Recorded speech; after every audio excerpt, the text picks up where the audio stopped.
औज़ुबिल्लाहिमिनश्शैतानिर्रजीम बिस्मिल्लाहिर्रहमानिर्रहीम। आज हम जो टॉपिक पढ़ने जा रहे हैं वो है पेरिफेरल नर्वस सिस्टम। तो पेरिफेरल नर्वस सिस्टम जो है वो सेंसरी न्यूरॉन और मोटर न्यूरॉन से मिलकर बनता है, और जो हैं वो मिलकर गैंग्लिया भी बना सकते हैं और नर्व्स भी बना सकते हैं, जो कि ब्रेन से अराइज हो सकती हैं और स्पाइनल कॉर्ड से अराइज हो सकती हैं, या ब्रेन की तरफ जाती हैं या स्पाइनल कॉर्ड की तरफ जाती हैं। यानी कि ब्रेन और स्पाइनल कॉर्ड के अलावा बाकी जितना भी नर्वस सिस्टम है वो सारा का सारा पेरिफेरल नर्वस सिस्टम कहलाता है। अब पेरिफेरल नर्वस सिस्टम के दो हिस्से हैं। Number 1 ganglia. These are the concentrations of cell bodies of neurons. यानी न्यूरॉन्स की जो सेल बॉडीज़ हैं वो आपस में किसी एक जगह पर जब इकट्ठी हो जाती हैं तो वो एक छोटा सा रॉड लाइक गोल सा स्ट्रक्चर बना लेती हैं, जिसे हम गैंग्लिया कहते हैं। दूसरा नर्व्स है। नर्व्स जो हैं वो बंडल्स ऑफ एक्सोन और डेंड्राइट्स होते हैं, जो कि बाउंडेड होते हैं बाय कनेक्टिव टिश्यू। यानी एक्सोन्स का ग्रुप या डेंड्राइट्स का ग्रुप जब आपस में कनेक्टिव टिश्यू से जुड़ जाता है तो वो नर्व्स कहलाती हैं। उसके बाद है types of nerves on the basis of conduction of impulse. 3 types of nerves हैं इम्पल्स की कंडक्शन के ऊपर डिपेंड करते हुए। पहली हैं सेंसरी नर्व्स, दूसरी हैं मोटर नर्व्स और तीसरी हैं मिक्स्ड नर्व। इसी तरह से on the basis of link between brain और स्पाइनल कॉर्ड पर 2 तरह की नर्व्स को हम ग्रुप में डिवाइड करते हैं। पहली cranial nerves. In humans there are 12 pairs of nerves which arise from the brain और लेड टू द ब्रेन। तो ब्रेन से जो हैं वो 12 पेयर ऑफ नर्व्स निकलती हैं, जो कि में से नर्व्स जो हैं सेरिब्रल और क्रैनियल नर्व्स कहलाती हैं। कुछ इनमें से सेंसरी होती हैं, कुछ मोटर और कुछ मिक्स्ड। दूसरी जो हैं वो स्पाइनल नर्व्स हैं। ये 31 पेयर्स ऑफ स्पाइनल नर्व्स हैं, जो कि स्पाइनल कॉर्ड से निकलती हैं या इसकी तरफ जाती हैं। ये तमाम नर्व्स जो हैं ये मिक्स्ड नर्व्स हैं, और इसमें जो है वो सेंसरी और मोटर दोनों के न्यूरॉन्स के जो एक्सोन हैं और फाइबर्स हैं वो आपस में मिक्स हुई होती हैं। उसके बाद है nervous system formed by motor neurons. ये मोटर न्यूरॉन से जो नर्वस सिस्टम बनता है पेरिफेरल नर्वस सिस्टम, वो जो है वो 2 तरह का होता है, सोमैटिक नर्वस सिस्टम और autonomic nervous system. Somatic nervous system जो है ये वॉलेंट्री मूवमेंट को कंट्रोल करता है, जो कि हमारे कॉन्शियस कंट्रोल में होती हैं, जिसे हम अपनी मर्ज़ी से कंट्रोल कर सकते हैं। जैसे कि स्केलेटल मसल्स की मूवमेंट, हमारे हाथ और पाँव की मूवमेंट जो है वो हमारे कंट्रोल में होती है। तो ये जो है वो सोमैटिक नर्वस सिस्टम इसको कंट्रोल करता है। दूसरा है ऑटोनॉमिक नर्वस सिस्टम, जो है ये इनवॉलंटरी रिस्पॉन्सेस को कंट्रोल करता है, जो हमारे कंट्रोल में नहीं होते बल्कि खुद ब खुद होते रहते हैं। इसमें मुख्तलिफ ऑर्गन्स, ग्लैंड्स और स्मूथ मसल शामिल होते हैं। उसके बाद है types of autonomic nervous system. Motor neuron जो हैं ऑटोनॉमिक नर्वस सिस्टम के, वो सिंपैथेटिक नर्वस सिस्टम और पैरासिम्पैथेटिक नर्वस सिस्टम 2 टाइप्स में हम उन्हें डिवाइड करते हैं। बोथ ऑफ दीज सिस्टम जो हैं ये ऑटोमेटिकली और इनरवेट मैनर से काम करते हैं और तमाम इंटरनल ऑर्गन्स को कंट्रोल करते हैं। दीज सिस्टम जो हैं वो यूटिलाइज करते हैं 2 neurons and 1 ganglion for each impulse. Her impulse के लिए 2 न्यूरॉन और 1 गैंग्लिया मिलकर काम करते हैं। तो सबसे पहले हम देखते हैं कि सिंपैथेटिक सिस्टम क्या होता है। Most ganglia of the sympathetic system जो है वो middle portion of spinal cord से राइज होते हैं और टर्मिनेट करते हैं गैंग्लिया में, जो कि कॉर्ड के नीचे या करीब पड़ा होता है। इसका फंक्शन क्या है? ये जो सिंपैथेटिक सिस्टम है इसका फंक्शन है ये इमरजेंसी सिचुएशंस को कंट्रोल करता है, और ये फ़ाइट और फ्लाइट में ख़ास तौर पर काम करता है। ये हार्ट बीट को एक्सीलरेट करता है, तेज़ करता है, आँखों की जो पुतली है उसको डायलेट करता है, बड़ा खुला कर देता है, और फूड की डाइजेशन को कम कर देता है। तो तमाम जो सिस्टम है वो उड़ने के लिए या लड़ने के लिए तैयार हो जाता है।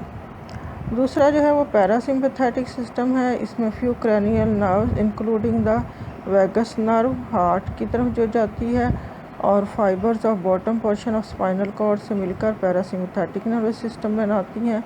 ये तमाम इंटरनल रिस्पॉन्सेस को कंट्रोल करती हैं जो कि ख़ास तौर पर रेस्ट से वाबस्ता होते हैं। It also direct maintenance activities like heart beat को कम करती है, डाइजेशन ऑफ फूड को प्रमोट करती है और पीपल को या आँख की पुतली को कंट्रैक्ट कर देती है। अब हम देखते हैं कि नर्वस डिसऑर्डर्स क्या होते हैं या दिमाग की बीमारियां कौन सी होती हैं। 3 जो हैं वो ख़ास तौर पर इम्पॉर्टेंट बीमारियां हैं जो नर्वस सिस्टम में प्रॉब्लम की वजह से पैदा होती हैं। पहली है पार्किंसंस डिजीज़, पैरालिसिस, एजिटेंस। इसके सिम्टम्स क्या हैं कि ये एक नर्वस डिसऑर्डर है और ये इसमें क्या क्या होता है। पहला ये है कि इसमें इनवॉलंटरी ट्रीमोर्स होते हैं, यानी आपको जिस्म को ऐसे झटके लगते हैं जो आपके कंट्रोल में नहीं होते। उसके बाद मोटर पावर और रिजिडिटी जो है वो ख़त्म होना शुरू हो जाती है, आपके हाथ पाँव आपकी मर्ज़ी से काम नहीं कर सकते। तीसरा ये है कि मेंटल फैकल्टीज़ जो हैं वो इफ़ेक्टेड नहीं होती। इसकी काजेज़ क्या हैं, इसमें जो है ख़ास तौर पर काजेज़ जो हैं वो मालूम नहीं हो सकती, लेकिन ये जो है ब्रेन के एरिया में कुछ सेल की डेथ से होता है जो कि डोपामीन पैदा करते हैं। यानी डोपामीन एक केमिकल है जो कि पैदा होना कम हो जाता है ब्रेन के कुछ सेल की डेथ होने की वजह से, तो इस वजह से ये जिस्म को झटके लगना शुरू हो जाते हैं। ये डिज़ीज़ जो है तकरीबन 50 और 60 साल की उम्र से शुरू होती है। ये स्लोली प्रोग्रेस करती है, यानी आहिस्ता आहिस्ता इसमें इजाफा होता जाता है और पेशेंट जो है कई सालों तक ज़िंदा रह सकता है। और ये बीमारी जो है ये हेड ट्रामा या सर में चोट लगने से भी हो सकती है। इसकी ट्रीटमेंट क्या है? इसकी effective drugs are available such as L dopa, a naturally occurring protein called glial cell line derived neurotrophic factor boosts uptake of dopamine when delivered to the lab rats and monkeys। दूसरी बीमारी जो है वो epilepsy है। इसकी symptom जो है ये कन्वल्सिव डिसऑर्डर है नर्व्स में जो है वो बल पड़ना शुरू हो जाते हैं। It is characterised by abrupt transient symptoms of motor, sensory, psychiatric or autonomic nature frequently associated with change in consciousness। इसमें थोड़ा अरसा के लिए कॉन्शियसनेस में चेंजेस आ जाती हैं जिसकी वजह से ये बीमारी होती है। इसको आम ज़बान में मिर्गी भी कहते हैं। These above changes are secondary. These changes are caused due to sudden transient alterations in brain function associated with excessive rapid electric discharge in the grey matter.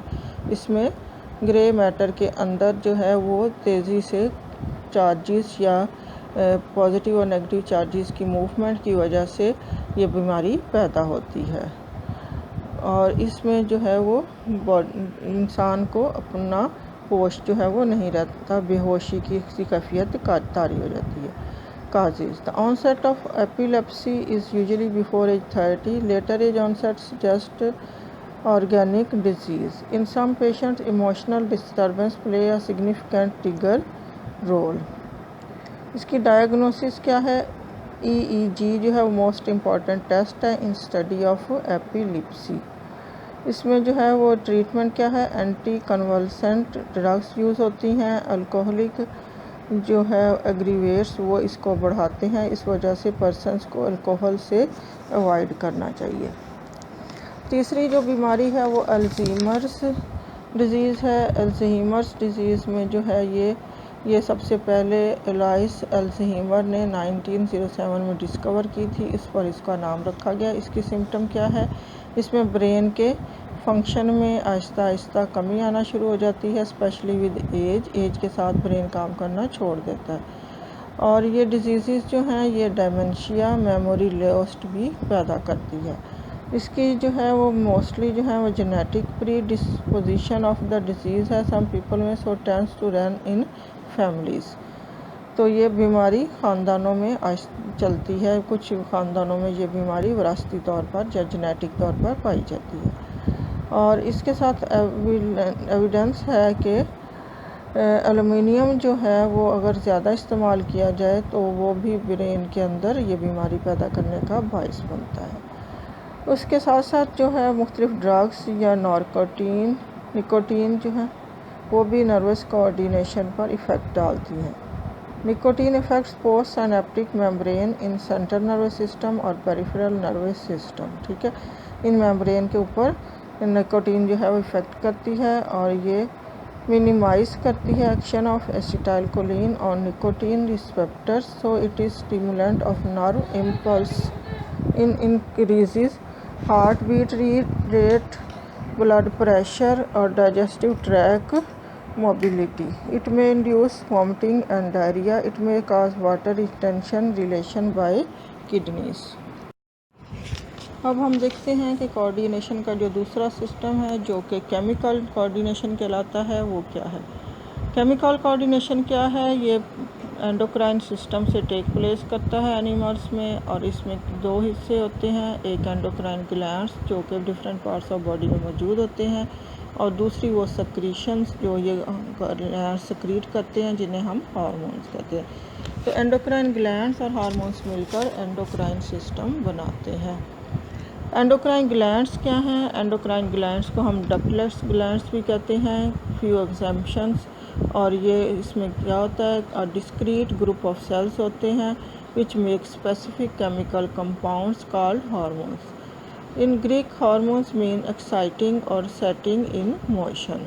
तो हार्मोन्स ऐसे केमिकल्स होते हैं जो मुख्तलिफ टाइप्स की इमोशंस पैदा करते हैं या एक्साइटेशंस पैदा करते हैं या बॉडी को किसी काम के लिए आमादा करते हैं। तो इनको एंडोक्राइन ग्लैंड्स इसलिए कहते हैं कि ये अपनी सक्रीशंस किसी डक्ट के ज़रिए नहीं भेजते, बल्कि ये डायरेक्टली अपनी सक्रीशन जो है ब्लड के अंदर शामिल कर देते हैं। एंडोक्राइन सिस्टम जो है वो 20 एंडोक्राइन ग्लैंड्स पर मुश्तमिल होता है जो कि मुख्तलिफ पार्ट्स ऑफ बॉडी में मौजूद होते हैं। हार्मोन्स क्या होते हैं? हार्मोन्स जो हैं वो ऐसे केमिकल्स होते हैं या ऑर्गेनिक कंपाउंड्स होते हैं वेराइंस जिनकी मुख्तलिफ स्ट्रक्चरल कम्प्लेक्सिटी होती है। ये जो है एंडोक्राइन ग्लैंड सक्रीट करते हैं और ये डायरेक्टली जो है वो ब्लड में पोर किए जाते हैं, डाले जाते हैं, और ब्लड के ज़रिए ही बॉडी के एक हिस्से से दूसरे हिस्से को भेजे जाते हैं, और ख़ास तौर पर रिस्पेक्टिव टिश्यूज़ को भेजे जाते हैं। उसके बाद एंडोक्राइन ग्लैंड्स की वर्किंग कैसे होती है? हार्मोन्स जो हैं वो टारगेट सेल को इफ़ेक्ट करते हैं। ये they do not initiate new biochemical reactions, however they regulate enzymatic and other chemical reactions already present. यानी पहले से जो केमिकल रिएक्शंस हो रहे होते हैं या एंजाइम्स जो काम कर रहे होते हैं उनको फंक्शन को ये रेगुलेट करते हैं, कम या ज़्यादा करते हैं।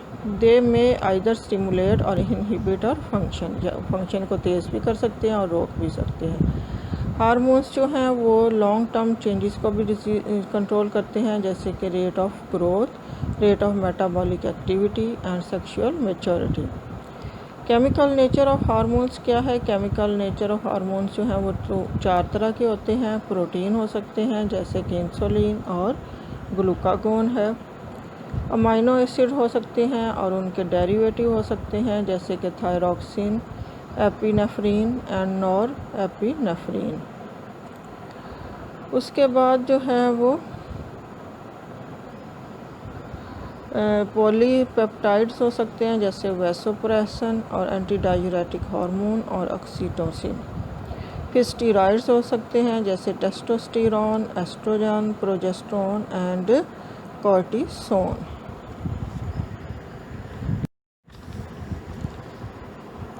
अब सबसे पहला जो एंडोक्राइन ग्लैंड है मैमल्स के अंदर, उसका नाम है hypothalamus.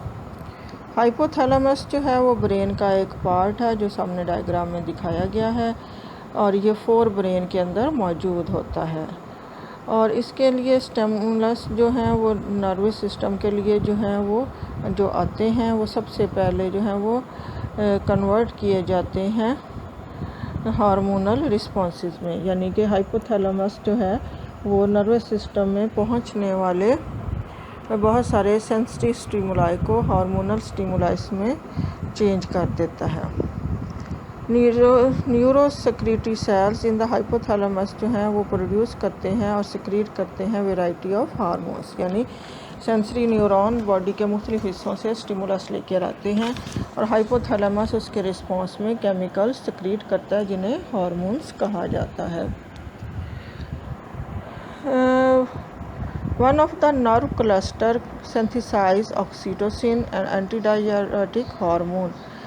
These hormones travel down and are stored in the nerve endings located in the posterior pituitary lobe. तो हाइपोथैलेमस जो है उसके एक हिस्से के नर्व सेल्स जो हैं वो बनाते हैं ऑक्सीटोसिन और एंटीडायूरेटिक हार्मोन, और फिर ये हार्मोन जो हैं वो नर्व एंडिंग में स्टोर किए जाते हैं पोस्टीरियर पिट्यूटरी लोब में। पोस्टीरियर पिट्यूटरी लोब एक और हार्मोन है जो हम आगे, एक और ग्लैंड है जो हार्मोन सिक्रीट करता है, तो वो हम आगे पढ़ेंगे। जब हाइपोथैलेमस जो है वो स्टिमुलेशन देता है तो ऑक्सीटोसिन और वैसोप्रेन यानी एंटीडायूरेटिक हार्मोन जो हैं वो ब्लड में रिलीज़ कर दिए जाते हैं पोस्टीरियर पिट्यूटरी ग्लैंड से। दूसरी जो नर्व क्लस्टर्स हैं हाइपोथैलेमस में वो नंबर ऑफ बहुत सारे सिक्रीट करती हैं number of releasing and inhibiting hormones और फैक्टर्स, यानी बहुत सारे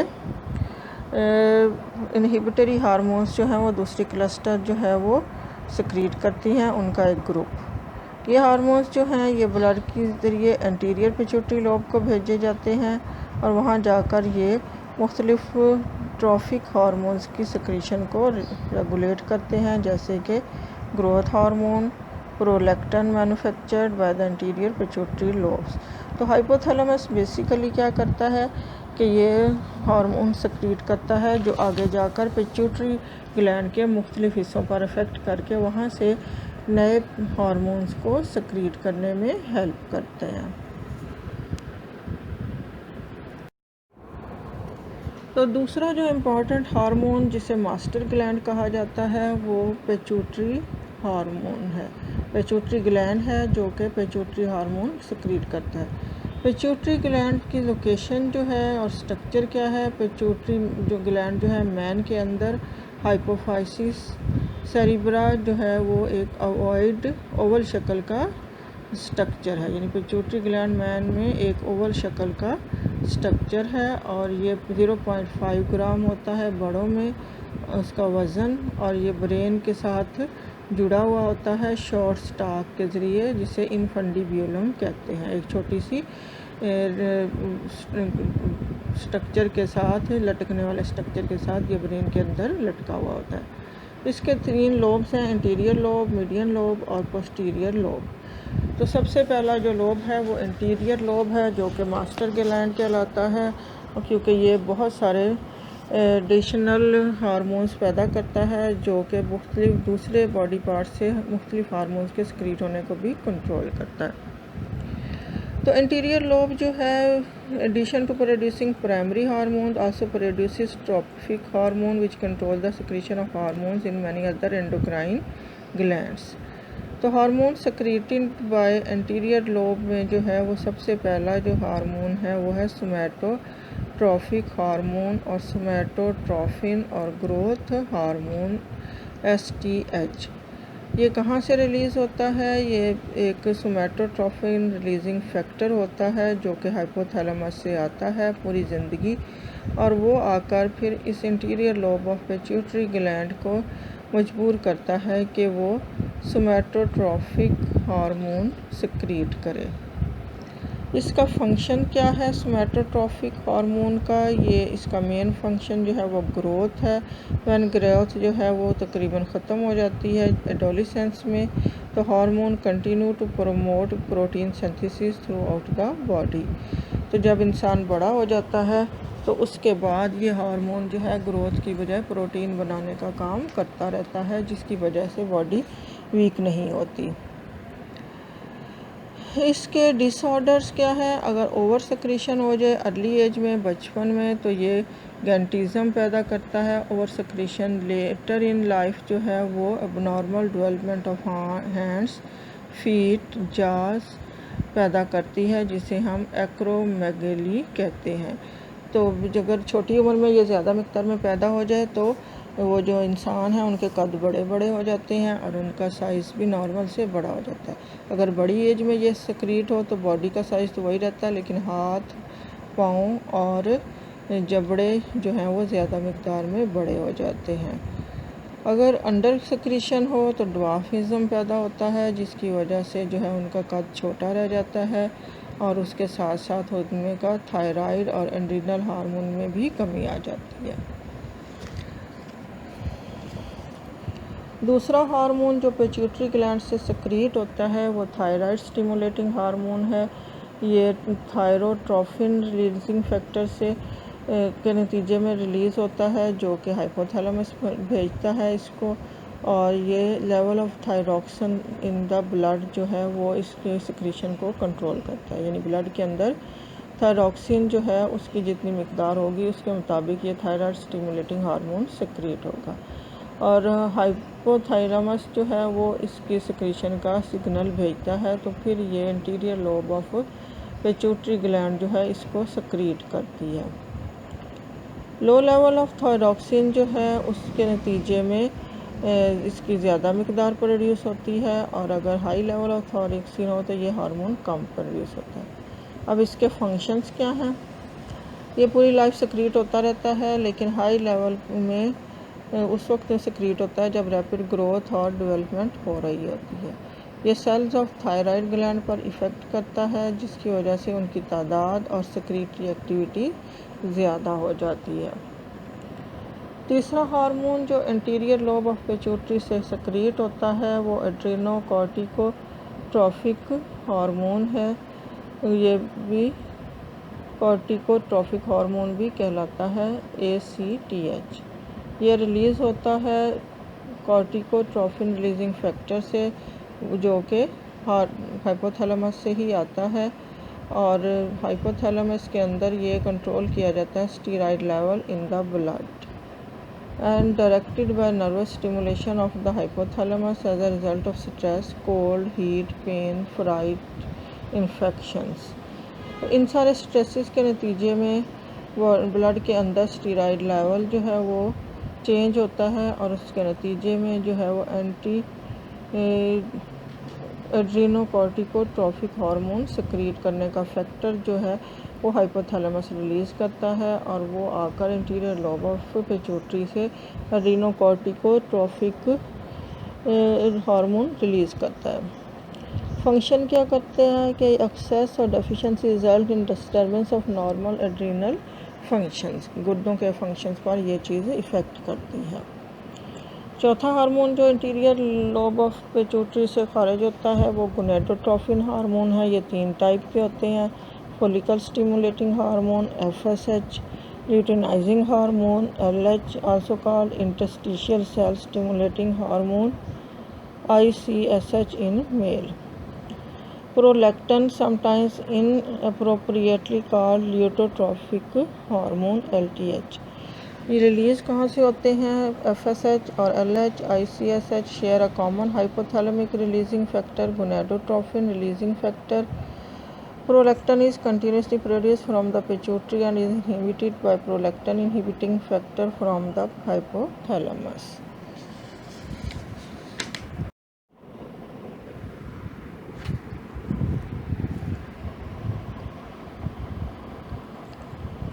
इसके बाद है कि फंक्शन ऑफ FSH क्या है इन फीमेल। फंक्शन FSH जो है वो फॉलिकल डेवलपमेंट को सक्रीट करता है, और एस्ट्रोजन को फ्रॉम द ओवरी से। मेल में जो है ये जर्मिनल एपिथेलियम ऑफ टेस्टिस और स्पर्म प्रोडक्शन को कंट्रोल करता है। LH जो है वो FSH के साथ मिलकर काम करता है और एस्ट्रोजन बनाता है। रप्चर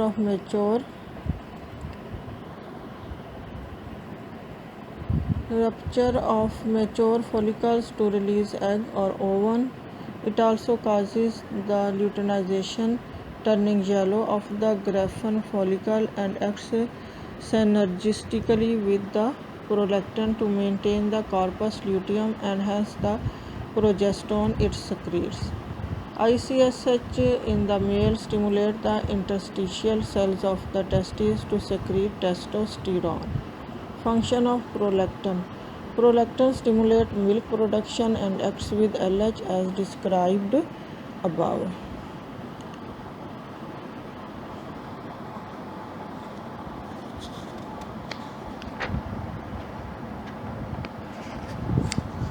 मीडियन लोब जो है ये स्मॉलेस्ट लोब है जो कि सक्रीट करती है हार्मोन मेलानोफोर स्टिमुलेटिंग हार्मोन MSH। ये रिलीज़ होता है external light governs it's secretion more secretion in pregnancy. It's secretion is inhibited by hypothalamus. इसका फंक्शन क्या करता है? ये मेलानोसाइट प्रोड्यूस करता है स्किन के अंदर ब्राउन पिगमेंट मेलानिन जो कि डार्कन करता है स्किन को। इसका जो डिसऑर्डर है एक्सेस MSH जो है वो एडिसन डिजीज़ पैदा करता है जिसमें से डार्किंग ऑफ द स्किन पैदा होती है। इसके बाद है posterior lobe. Posterior lobe of pituitary gland जो है वो स्टोर करती है सेक्रेशन ऑफ हाइपोथैलेमस को और कोई do not synthesise any hormone but secretes the following hormones. Number 1 anti diuretic hormone और वैसोप्रेसन। तो वैसोप्रेसन या एंटी डायूरेटिक हार्मोन जो है वो सेक्रेट होता है डिक्रीज़ इन ब्लड प्रेशर की वजह से, ब्लड वॉल्यूम में कमी की वजह से, osmotic pressure of the blood की वजह से। और ये डिटेक्ट किया जाता है ऑस्मो रिसेप्टर जो कि हाइपोथैलेमस में होते हैं। एक्सटर्नल सेंसरी स्टिमुलाई जो हैं वो आल्सो इन्फ्लुएंस करते हैं हाइपोथैलेमिक न्यूरोसेक्रेटरी सेल्स को। Function it helps to maintain blood pressure, blood volume and osmotic pressure. Disorder में क्या है कि इंक्रीज लेवल जो हैं वो इंक्रीज वाटर रीअब्जॉर्प्शन पैदा करते हैं इन डिस्टल पार्ट्स ऑफ किडनी में। लैक ऑफ दिस हार्मोन जो है वो डायबिटीज़ इंसिपिडस पैदा करता है जिसके रिज़ल्ट में जो है वो large quantities of dilute urine और ग्रेट थ्रस्ट पैदा होती है। उसके बाद दूसरा हार्मोन जो है जो पोस्टीरियर लोब से सेक्रेट होता है वो ऑक्सीटोसिन है जो कि डिस्टेंशन ऑफ सर्वेक्स को कंट्रोल करता है और डिक्रीज़ इन प्रोजेस्टेरोन लेवल को इन ब्लड में जो होता है उसके नतीजे में ये ऑक्सीटोसिन पैदा होना शुरू हो जाता है। और neural stimuli during parturition and suckling. Function क्या है? स्मूथ मसल पर होता है इस effect particularly in the uterus during child birth and also causes milk injection from mammary glands. इस डायग्राम में जो है वो मुख्तलिफ हार्मोन्स और उनके इफेक्टेड एरियाज दिखाए गए हैं। हाइपोथैलेमस दिखाया हुआ है सेंटर में और उसका बाद है direct control by nervous system और उसके बाद indirect control by through release of regulatory hormone. उसके बाद direct release of hormone sensory stimulation osmo receptor stimulation. तो लेफ़्ट हैंड साइड से हम शुरू करते हैं। एड्रीनल मेडुला है, एड्रीनल ग्लैंड है, एड्रीनल कॉर्टेक्स है।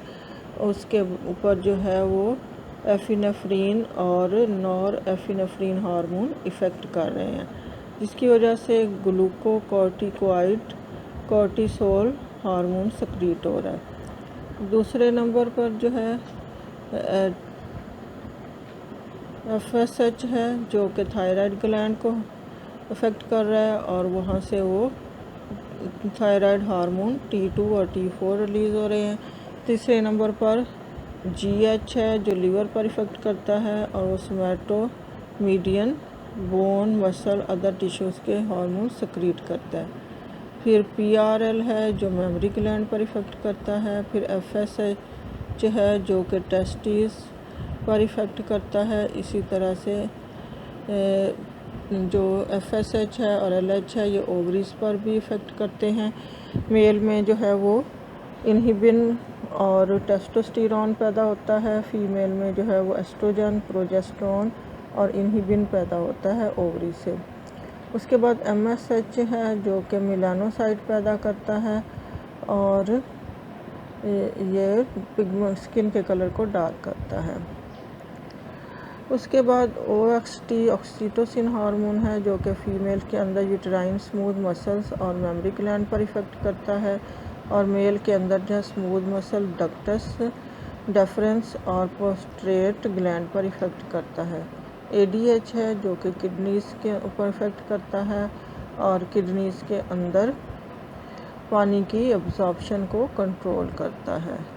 ये पोस्टीरियर लोब ऑफ पिट्यूटरी से राइट हैंड साइड वाले ग्लैंड्स हार्मोन रिलीज़ होते हैं और इंटीरियर लोब से लेफ़्ट हैंड साइड वाले हार्मोन्स रिलीज़ होते हैं।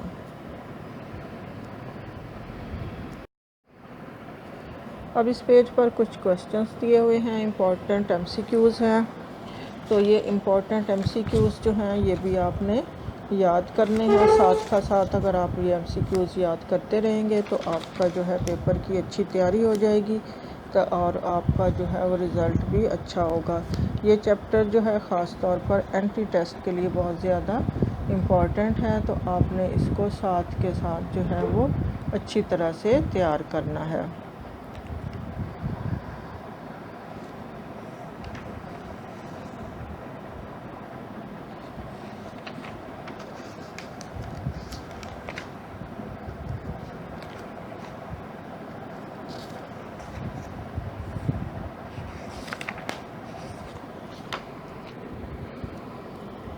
तो hormone in human body are produced by, पहला MCQs है। दूसरा है वैसोप्रेन जो है एंटी डाययूरेटिक हार्मोन, और ऑक्सीटोसिन्स क्या हैं।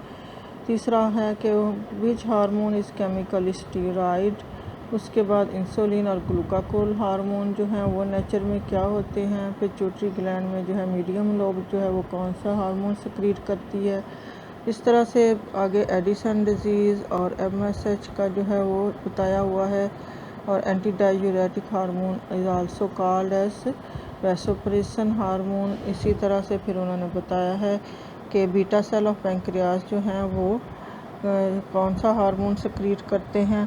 तो ये सारे MCQs आपने अच्छी तरह से याद कर लेने हैं ताकि आपके पेपर की साथ साथ तैयारी होती रहे, और ये चैप्टर जो है इसको भी आपने बेहतरीन तरीके से तैयार कर लेना है।